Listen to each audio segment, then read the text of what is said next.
Hi guys, today in this discussion of 10 minutes, fourth edition, we will be discussing about the Citizenship Amendment Act. So you must all be aware about a lot of protest happened in our country. So from the last year end to from November, December time onwards, just before the Corona time, there were a lot of protest happened in different part of the country, including our Karnataka also. So related with the Citizenship Amendment Act and its provisions. So today in this class, we will be looking to a question how a question can be framed from Citizenship Amendment Act. So in this picture, you can see our Prime Minister and the Home Minister one side and the protest happening related with the Citizenship Amendment Act and the meaning of Citizenship Amendment Act. So people are crossing the border. So here you can see a set of protest that is related with the Citizenship Amendment Bill. CAB means Bill Saving Assam. So Northeast related concerns you are seeing here, migrant related concerns you are seeing here, some agitation from some section of the group, especially Muslim people group you can see here related with this Citizenship Amendment Act. And another side we can see very strong stringent actions and the strong grounds taken by our Prime Minister and the Home Minister. Okay, shall we start the class? So this is the question being given in your mains test. Discuss the needs and concern related to Citizenship Amendment Act.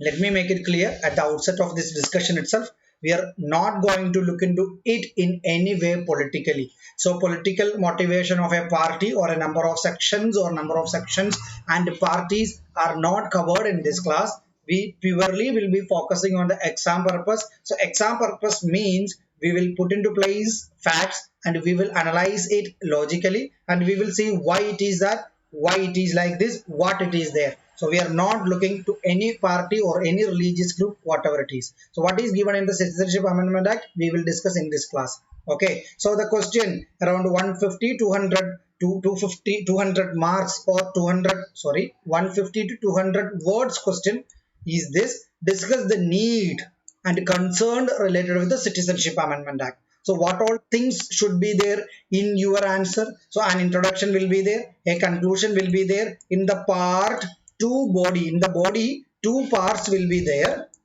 One is related to the need for that such a Citizenship Amendment Act.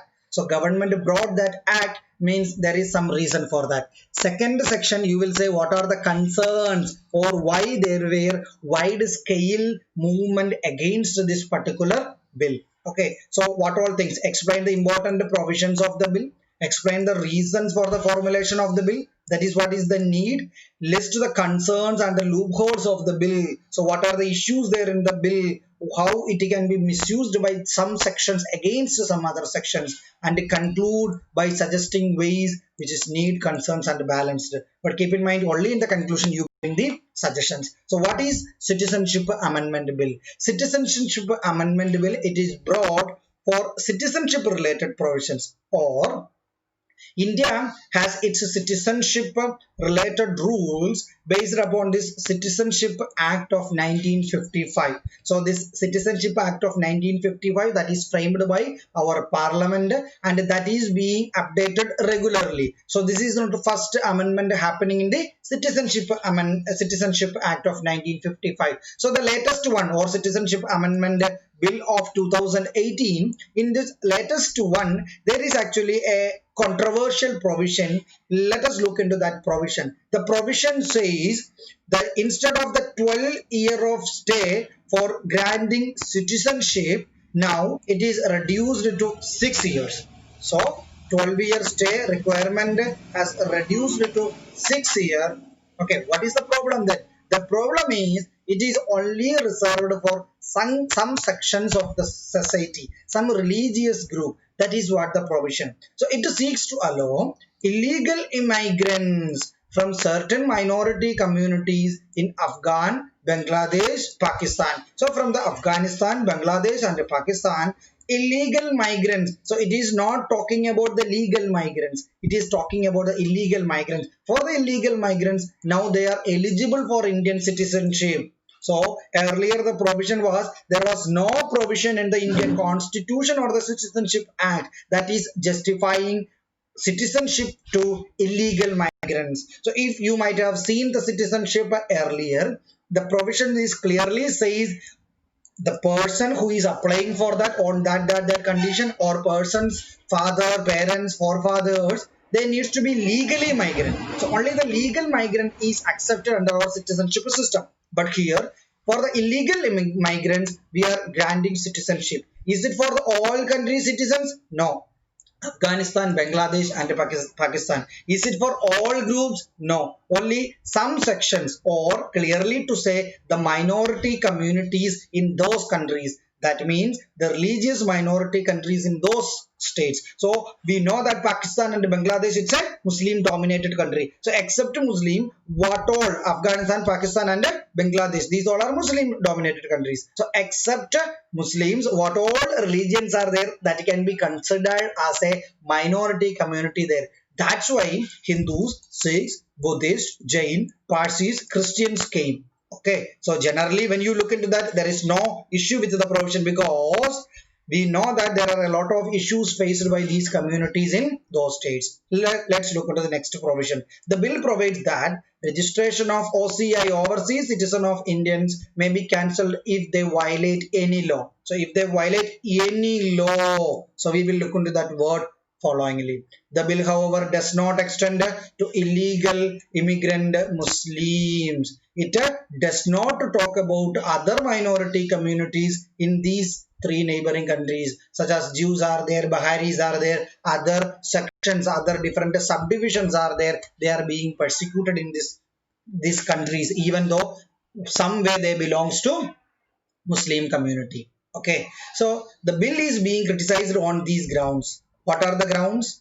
Violate the basic tenets of the constitution. Why? Article 14 says there should not be any discrimination, or all are equal before law. Equality of law, equal protection of law. So equal protection of the law needs to be given to all. So there cannot be any discrimination on the grounds of religion. So it is against the provisions of the constitution. Demographic threat to indigenous communities. So indigenous communities in the northeastern states are opposing this, not based on the religion, but based on they are indigenous communities and outsiders are not accepted by those societies. So illegal immigrants eligible for citizenship. Earlier only legal immigrants eligible for citizenship. Illegality is accepting under the system is not a good convention. Cancellation of OCA registration for a violation of any law. Why it is being criticized? Because it is very narrow, it is very thin, no one is clear about which law. It may be a petty crime also. So for the petty crime or petty law also, government are empowered to cancel one's registration.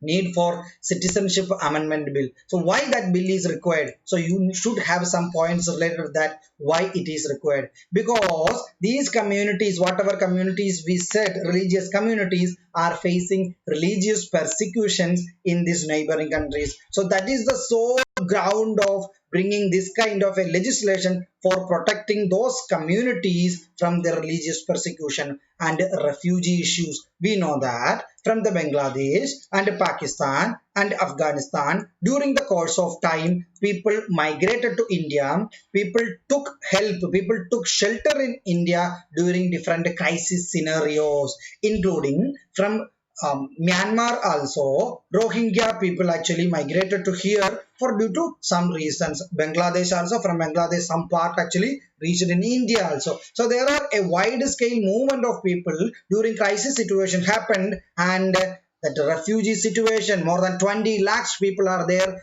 refugees in India itself. So these refugee crisis need some settlement. Yes or no? That's why it is required. And existing long-term provisions. Earlier provision was 12-year is required. So 12-year or specifically 11-year before the registration is very lengthy. So that's why government reduced that to 6 years, because it makes it more practical. And Hindus and India. So when we talk about other religious groups and Hindus, there is a difference. Yes, there is a difference. Hindus can't be treated with treated like others, because the Hindu religion has an affinity, has a original affinity towards India, not because of today, because of the historical reason. The religion is believed to arise, the religion is believed to started from India. So there is a historical affinity towards India and Hindus. Reasonable principles for differentiation. Okay, Northeast indigenous people related issue. Northeast people has a different issue related with the Citizenship Amendment Act. What is the issue for them? There is an Assam Accord of 1985. By that, illegal migrants from Bangladesh during the 1971 war should be deported. But the government is failing in that by bringing this new Citizenship Amendment Act. Mizoram related issue. Mizoram fears this Buddhist and Chakmas and the Hindu Hajong community from Bangladesh may take advantage of this act. Meghalaya and Nagaland has their own issue. They are apprehensive of migrants from Bengal region. And the groups in Arunachal Pradesh also worried because they feared that the new rules may benefit Chakmas and the Tibetans. And what about Manipuri? Manipuri wants inner line permit ILP system to stop outsiders from entering their state itself. So if the government is bringing this act, they are accepting that the illegal immigrants located in these regions are going to be accepted as Indian citizens, and maybe they may located in the region wherever they are now. Now comes to the final word. So a democracy which has endured difference of caste, creed, conviction, culture, and agreed on the ground rules of how everyone will disagree should not fall into the idea of religious discrimination. And the political leaders must not take any policy measure which can divide and polarize the society and cause harm to the nation building. Okay. Okay, so you might have noticed I haven't said about any political party here. I haven't said about any religious group here specifically by condemning them anyways. So your answer should be like that. Okay, thank you.